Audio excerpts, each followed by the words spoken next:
முன்ன வராங்க அது இன்னும் அங்கேதான் இருக்குது. அது அவ்வளோ சீக்கிரம் நடக்காது மாமா.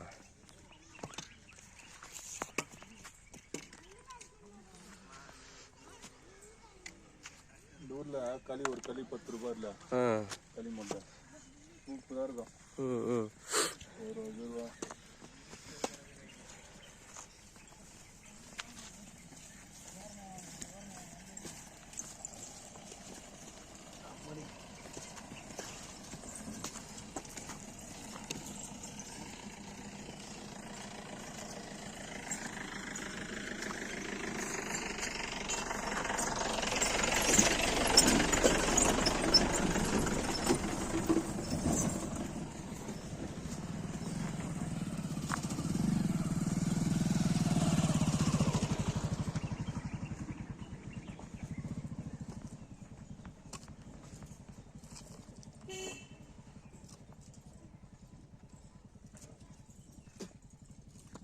திருப்பி எயிட் நம்பர் வயல குறுவயில் 8 சாந்தி காலை சரிட்டு போன பேரு அடப்பாய் இதெல்லாம் எப்படி தருது எனக்கு காஞ்சிபுரம் விட்டு அப்பாலுக்கு தாண்டினதே கிடையாது.